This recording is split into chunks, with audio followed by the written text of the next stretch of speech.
चलिए स्टूडेंट्स, तो आज हम पढ़ना स्टार्ट करते हैं नया चैप्टर, नया टॉपिक। इसका नाम है इलेक्ट्रिकल डाइपोल यानी कि विद्युत द्विध्रुव। ठीक है, तो देखो ये क्या होता है कि आपके पास दो चार्ज होने चाहिए, एक होना चाहिए प्लस का क्यू और एक होना चाहिए माइनस का क्यू। ठीक है, यानी जो दोनों चार्ज हैं इनका जो मैग्नीट्यूड है यानी इनका जो माप है वो तो क्या होना चाहिए, समान होना चाहिए, लेकिन इनके साइन क्या होने चाहिए, ऑपोजिट होने चाहिए। यानी कि जो इनके चिन्ह हैं वो क्या होने चाहिए, उल्टे होने चाहिए। एक प्लस का है, दूसरा किसका होना चाहिए, माइनस का।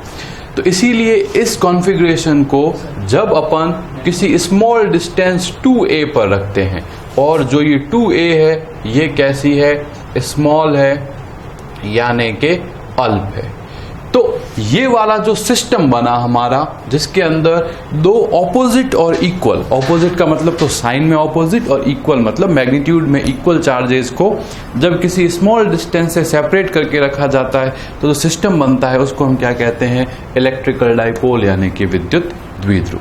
ठीक है, यानी कि जब दो समान एवं विपरीत आवेशों को किसी अल्प दूरी पर रखा जाता है तो इस प्रकार बना निकाय क्या कहलाता है, विद्युत द्विध्रुव यानी कि इलेक्ट्रिकल डाइपोल कहलाता है। क्लियर हुई ये चीज यहां तक। अब देखिए, अब नेक्स्ट आता है इसके अंदर, ये कहलाता है हमारा डाइपोल मोमेंट। ठीक है, अब देखो ये डाइपोल मोमेंट नाम है इसका, इसका मोमेंटम नहीं है। मोमेंटम और मोमेंट क्या होता है, अलग अलग चीज होती है।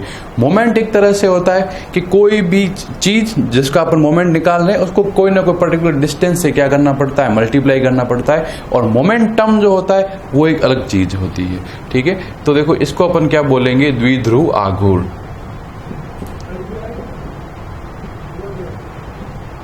ठीक है, तो देखो इसको अपन रिप्रेजेंट करते हैं P से और इसकी जो वैल्यू होती है वो होता है, इन दोनों में से कोई भी एक चार्ज ले लीजिए। ठीक है, मतलब कोई भी एक चार्ज की वैल्यू ले लीजिए। वैल्यू कितनी है चार्ज की, Q। इसकी भी वैल्यू Q है, इसकी भी वैल्यू Q है। अपने को साइन नहीं लेना, सिर्फ वैल्यू लेनी है, इनटू दोनों के बीच की डिस्टेंस। ठीक है, तो ये एक तरह से P इज इक्वल टू क्या हुआ, 2a इंटू Q। तो इसको अपन क्या बोलते हैं, इस डाइपोल का डाइपोल मोमेंट कहा जाता है। यानी कि ये P is equal to 2a into Q क्या है, इस विद्युत द्विध्रुव का द्विध्रुव आघूर्ण है। तो इस द्विध्रुव आघूर्ण क्या हुआ कि कोई भी जो इलेक्ट्रिक डाइपोल होता है, कोई भी जो विद्युत द्विध्रुव होता है, उसके आवेश मतलब कोई भी एक चार्ज और उनके बीच जो चार्ज के बीच जो डिस्टेंस है उसका क्या, मल्टीप्लीकेशन। ठीक है, या उन दोनों का प्रोडक्ट या फिर गुणा।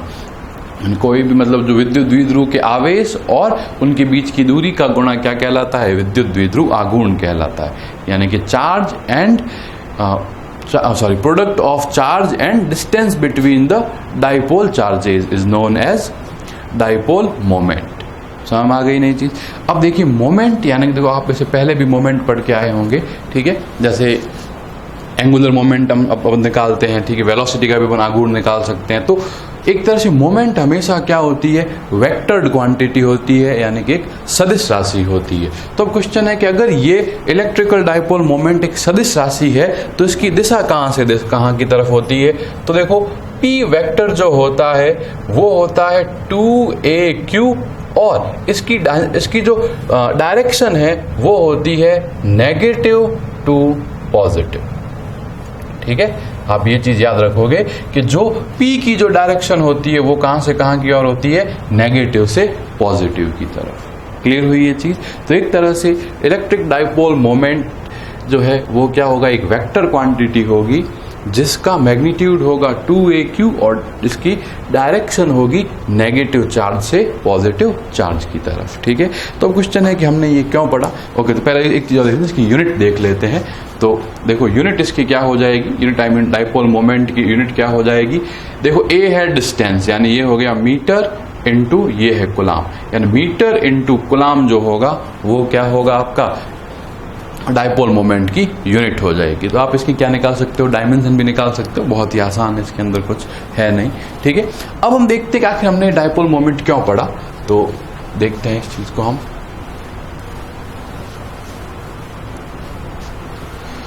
तो जैसे मान लीजिए कि आपके पास एक ये है, आपके पास एक डाइपोल है, ये इस तरह से यहाँ रखा हुआ है माइनस का क्यू और यहाँ रखा हुआ है प्लस का क्यू। ये दोनों जो हैं सेपरेटेड हैं कितनी डिस्टेंस से 2a। आ गई ना ये चीज समझ में आपको कि दोनों कितनी डिस्टेंस से सेपरेटेड हैं 2a। अब देखो ये वाला जो पॉइंट है हमारा, ये पॉइंट है हमारा O, और O जो है वो क्या है, इस डाइपोल का मिड पॉइंट है। डाइपोल का मिड पॉइंट होने का मतलब क्या हुआ कि O जो है यहां से भी a डिस्टेंस पर है और O जो है वो यहां से भी a डिस्टेंस पर है। क्लियर हुई ये चीज? ठीक है। अब देखो आप कि देखो एक लाइन में ऐसे बना सकता हूं जो कि देखो डाइपोल से होकर ही जाएगी, मतलब डाइपोल का जो एक्सिस है इसके पैरेलल है, हाँ या नहीं? तो इस डायरेक्शन को हम कहते हैं एक्सियल डायरेक्शन। क्या कहते हैं इसको हम? Axial direction. ठीक है। और एक ऐसी जो क्या है इसके परपेंडिकुलर है, ठीक है, ये कहलाती है कौन सी? इक्वेटोरियल। ठीक है, डायरेक्शन। देखो इसको हिंदी में कहा जाता है निरक्ष दिशा। भाई देखो उसको क्या कहा जाएगा? निरक्ष।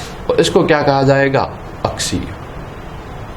क्लियर हुई ये चीज? तो पहला आप ये याद रखेंगे कि भाई देखो जैसे ये डाइपोल है, तो अगर एक लाइन जो जैसे मान लो एक चार्ज यहाँ लगाया गया, एक चार्ज यहाँ लगाया गया, तो एक ऐसी लाइन जो कि इस तरह से जा रही है, ठीक है, इसको हम क्या बोलेंगे?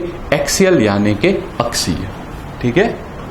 और एक ऐसी लाइन जो ये मिड पॉइंट है, मिड पॉइंट से कैसे आ रही है? परपेंडिकुलरली नीचे की तरफ जा रही है। तो परपेंडिकुलर की तरफ अगर इस तरह से ये लाइन बनाएंगे इसकी एक्सिस के, तो इसको अपन क्या बोलेंगे? इक्वेटोरियल यानी कि निरक्ष बोलेंगे। क्लियर हुई ये चीज?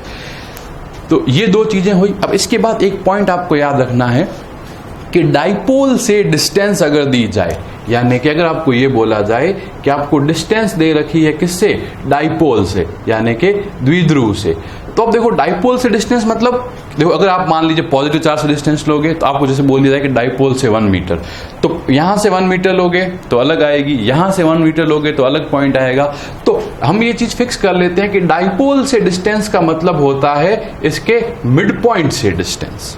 समझ आ गई ना? तो जब भी अपन डाइपोल से डिस्टेंस की बात करेंगे तो उसका मतलब क्या होगा कि जो डाइपोल है उसके मिड पॉइंट से क्या डिस्टेंस होगी वो हमें निकालनी होगी। ठीक है। तो देखो अब क्या आता है, अब इस यहाँ पे नेक्स्ट जो चीज आएगी वो ये आएगी कि आपको क्या निकालना है? डाइपोल के कारण एक्सियल पोजीशन पर इलेक्ट्रिक फील्ड निकालना है। ठीक है, यानी कि electric field at axial position due to dipole, यानी कि द्विध्रुव के कारण अक्षीय स्थिति में विद्युत क्षेत्र। क्लियर हुई ये चीज? ठीक है। तो अब देखो आपको देखो एक्सियल पोजीशन का मतलब क्या है कि भाई इस डायरेक्शन के अंदर ही। ठीक है। तो आपको बोल दिया गया कि एक आपका पॉइंट है P जो कि O से जो है वो कितनी डिस्टेंस पर है? लेट्स से R डिस्टेंस पर है। लेकिन देखो ये पॉइंट P यहां पर है ना? अब इस पॉइंट P पे अपने को क्या निकालना है? इलेक्ट्रिक फील्ड निकालना है। अपने को क्या करना है? इलेक्ट्रिक फील्ड फाइंड करना है। कहां पर? P पर। ठीक है। अब आप एक चीज यहां नोट करना, देखो इसको क्या बोला गया है? एक्सियल पोजीशन, क्योंकि देखो इस लाइन के ऊपर ये पॉइंट है तो क्या है? Axial position. अगर इस लाइन के ऊपर होता तो ये क्या होता? Equatorial position. तो फर्स्ट हमारा टास्क है यहां पर, फिर है यहां पर, और फिर हम जो है एक रिलेशन एस्टेब्लिश करेंगे जिसके अंदर इन जनरल किसी भी पॉइंट पर किस तरह से हम इलेक्ट्रिक फील्ड निकालते हैं वो देखेंगे। तो उससे पहले अपन इस चीज को इस तरह समझते हैं कि भाई इस पॉइंट P पर अपने को निकालना है इलेक्ट्रिक फील्ड। अब हम जो है 2 लेक्चर पहले हमने पढ़ा था कि इलेक्ट्रिक फील्ड जो है वो क्या होती है? एक वेक्टर क्वांटिटी होती है, और अगर कोई भी सिस्टम ऑफ चार्ज के कारण अगर इलेक्ट्रिक फील्ड निकालना हो तो हमें क्या करना पड़ता है? वेक्टर एडिशन यानी कि सदिश योग करना पड़ता है इलेक्ट्रिक फील्ड का। अब आप गौर से देखो P पर जो इलेक्ट्रिक फील्ड होगा वो क्या होगा? E प्लस और प्लस E माइनस। अब क्वेश्चन है कि E प्लस क्या है? E प्लस है प्लस Q के कारण इलेक्ट्रिक फील्ड, यानी कि electric field due two plus Q charge. भाई देखो ये वाला जो प्लस क्यू चार्ज है वो भी क्या करेगा, पी पर इलेक्ट्रिक फील्ड जनरेट करेगा। और ई माइनस क्या है, ई माइनस है माइनस क्यू के कारण इलेक्ट्रिक फील्ड, यानी कि electric field due to minus Q. आ गई नई चीज समझ में। तो देखो प्लस क्यू भी अपना इलेक्ट्रिक फील्ड पी पर जनरेट करेगा और माइनस क्यू भी करेगा। तो अब अपन देखते हैं कि किसके इक्वल होगा। तो देखो ई प्लस की वैल्यू किसके इक्वल होगी, तो आप गौर से देखिए, यहां से देखो ये यहां से यहां तक कितना है आर, और ये यहां से यहां तक कितना है ए। तो अगर अपन ये वाली डिस्टेंस देखें, ये वाली, तो देखो ये वाली डिस्टेंस कितनी हो गई, ये हो गई आर माइनस ए। ठीक है, हुई या नहीं हुई। देखो ये यहां से यहां तक आर है, लेकिन आपको तो यहां से यहां तक चाहिए, तो ये वाली डिस्टेंस माइनस कर दो, तो ये कितनी हो गई, आर माइनस ए। हुई या नहीं हुई। ठीक है, इस तरह से अगर आपको ये वाली डिस्टेंस निकालनी हो, तो देखो अपने को पता चल रहा है ना कि आर से ज्यादा है। भाई देखो आर तो यहां से यहां तक की है, अपने को ये डिस्टेंस चाहिए, ये डिस्टेंस कितनी एक्स्ट्रा है, ए। तो ये किसके इक्वल हो गई डिस्टेंस, आर प्लस ए। समझ आ गई चीज आपको। अब देखो ई प्लस किसके इक्वल होगा, ई प्लस क्या होगा, देखो इलेक्ट्रिक फील्ड का हमेशा फॉर्मूला क्या होता है कि देखो जैसे मान लो यहाँ पे कोई चार्ज है क्यू, इससे आर डिस्टेंस पर आपको इलेक्ट्रिक फील्ड निकालना होता है, तो वो क्या होता है, के क्यू अपॉन आर स्क्वायर, यानी के की वैल्यू यहाँ क्या होती है, 1/4πε0। ठीक है, तो इस फॉर्मूले से हम अगर यूज करेंगे तो देखो ई प्लस की वैल्यू क्या आई, ई प्लस की वैल्यू आई 1/4πε0। ठीक है, और प्लस क्यू से देखो डिस्टेंस कितनी है, देखो यहाँ चार्ज कितना है क्यू, तो क्या रखो आप इसे क्यू अपॉन डिस्टेंस कितनी है आर माइनस ए, तो अपॉन में आप क्या कर दो, आर माइनस ए का होल स्क्वायर। ये आ गया फर्स्ट। ठीक है, अब अगर आपको यहां पूछा जाए कि ई माइनस कितना होगा, तो देखो ई माइनस क्या होगा, 1/4πε0। अब देखो चार्ज कितना है यहां पर, माइनस क्यू। ठीक है, तो आप क्या रखिए, minus Q upon R minus A का होल स्क्वायर। ये आ गई इक्वेशन नंबर 2। ठीक है, अब नेट देखो, अब नेट इलेक्ट्रिक फील्ड क्या होगा पी पर, तो देखो पी पे जो नेट इलेक्ट्रिक फील्ड हो जाएगा, हम क्या करते हैं कि इस 1/4πε0 को के बोल देते हैं, तो ये कितना हुआ, के Q upon R minus A का होल स्क्वायर। माइनस हो जाएगा, देखो ये माइनस है, तो प्लस इंटू माइनस क्या हो जाएगा, माइनस, तो ये क्या हो जाएगा, माइनस का के Q upon R minus A का होल स्क्वायर। सॉरी, ओहो देखो यहाँ माइनस की डिस्टेंस जो आर प्लस ए है, तो ये आर प्लस ए इसको सॉरी आर प्लस ए वाले डिस्टेंस को हम यहाँ आर प्लस ए कर देंगे। ठीक है, अब देखो ई पी क्या होगा, तो देखो जो एलसीएम है वो क्या आया, देखो अब के क्यू तो कॉमन ले लीजिए, और आर प्लस ए का स्क्वायर और आर माइनस ए का स्क्वायर, ये क्या आ जाएगा, एलसीएम आ जाएगा। तो मैं क्या करता हूं, के क्यू तो कॉमन ले लेता हूं, और यहां क्या हुआ, आर माइनस ए का square into R plus A का होल स्क्वायर। अब देखो आर प्लस ए स्क्वायर इधर चला गया, तो इसको मैं क्या लिख सकता हूं, R square plus 2AR plus A square, इसे लिखा जा सकता है यहां पर। भाई ए प्लस बी का होल स्क्वायर तो क्या होता है, A square plus 2AB plus B square. इस तरह से बीच में आया माइनस, यहां इधर जाएगा ये वाला, तो ये क्या हो जाएगा, A square minus 2AB plus B square. ठीक है, अब देखो EP क्या आया, ये आया के क्यू। अब अपॉन में देखो क्या हुआ, देखो ये आर माइनस ए आर, देखो जब भी आपके पास एक्स स्क्वायर वाई स्क्वायर होता है तो इसको आप क्या लिख सकते हो, एक्स इंटू वाई का होल स्क्वायर। ठीक है, ये ऐसी आइडेंटिटीज होती है, हम पढ़ के आए हैं पावर्स के फॉर्म में। तो हम इसे क्या लिख सकते हैं, जो अपॉन में है इसे हम लिख सकते हैं R minus A into R plus A का होल स्क्वायर। ठीक है, तो ये क्या हुआ, अब देखो R minus A into R plus A क्या हो जाएगा, R square minus A square का होल स्क्वायर। ठीक है, तो देखो पहले तो क्या हुआ कि ये स्क्वायर जो है टोटल के ऊपर आया, फिर a minus B into A plus B क्या होता है, A square minus B square. अब ऊपर देखो क्या हुआ, ये हुआ R square plus 2AR plus A square minus R square, और ये क्या हो गया प्लस 2AR, और ये क्या हो गया माइनस ए स्क्वायर। फिर देखो माइनस अंदर जाएगा तो सारे साइन क्या हो जाएंगे, ऑपोजिट। अब देखो इस आर स्क्वायर से R square cancel, A square से ए स्क्वायर कैंसिल। ठीक है, तो देखो EP क्या आया, EP आपका आया के क्यू। अब 2AR प्लस 2AR क्या हो जाएगा, 4AR, अपॉन में क्या है R square minus A square का होल स्क्वायर। अब आप एक चीज यहाँ याद रखेंगे, वो ये है कि आपका जो आर होगा वो ए से बहुत बड़ा होगा, ठीक है। आपका जो आर होगा वो ए से बहुत बड़ा होगा, क्योंकि डाइपोल की डेफिनेशन के अंदर जो डिस्टेंस ली जाती है वो क्या ली जाती है, बहुत ज़्यादा छोटी ली जाती है। तो आर जो होगा वो ए से जब बहुत ज़्यादा बड़ा होगा, तो जब आप R square minus A square करोगे तो ऑलमोस्ट इक्वल क्या आएगा, आर स्क्वायर के।